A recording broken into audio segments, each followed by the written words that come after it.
Hello friends, welcome back to my YouTube channel random Monu. और FL studio का एक और अपडेट आ चुका है। वैसे तो ये अपडेट काफ़ी पहले आया था, लेकिन मुझे अभी टाइम मिला तो मैं अभी बना रहा हूँ।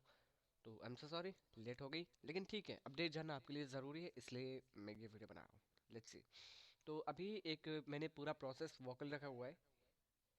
ये जो वॉइस है, जो अभी नहीं सुन रहे हैं आप, ये ट्रैक, ये पूरा प्रोसेस्ड है, ठीक है। और इस पे मैंने कुछ इफेक्ट्स लगाए हुए हैं। पहले इसे सुन लीजिए, फिर बताता हूँ।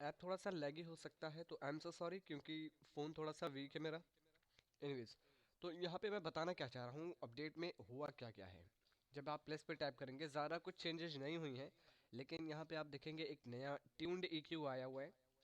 अब ये ट्यून्ड EQ आप देख सकते हैं, वही है पुराना वाला ग्राफिक EQ जिसे हम कहते थे, उसे इन्होंने ट्यून्ड EQ कर दिया है। जिससे आप पर्टिकुलर बैंड की फ्रिक्वेंसी उठा सकते हैं। जैसे आपको ए मेजर की फ्रिक्वेंसी उठानी है, या ए किसी की पे, जैसे सपोज मुझे एफ उठाना है, तो एफ पे जितने भी कीज आते हैं, ये सारी एफ की कीज हैं, कुछ ऑक्टेव के फर्क हैं, ठीक है। तो ये है ट्यून्ड EQ, नाम बदला है बस। और अगला जो है अपडेट, वो है ग्राफिक EQ, वही पुराना वाला जहाँ पे ये ट्यूनिंग हटा दी गई है, ठीक है। इसे हटा देते हैं। और एक और चीज़ कंप्रेसर में मैं दिखाना चाहता हूँ। ये है कंप्रेसर, और कंप्रेसर में थोड़ा सा UI बदला है, ज़्यादा फर्क नहीं है। एक और चीज़ बदली है, जो कि है ये ऑटो गेन। इससे होता ये है कि गेन ऑटोमेटिक जो बढ़ जाता था, आप रेशो बढ़ाते हैं तो गेन भी बढ़ता है। एक्चुअल में ये होता नहीं है, गेन रिडक्शन होने लगता है, लेकिन बढ़ता नहीं है। लेकिन ऑटो गेन चालू होने की वजह से ये बढ़ने भी लगता है ऑटोमेटिकली, जब इससे लगता है कि गेन कम हो रहा है, ठीक है। तो प्ले होते टाइम ये बड़ा अच्छा लगता है,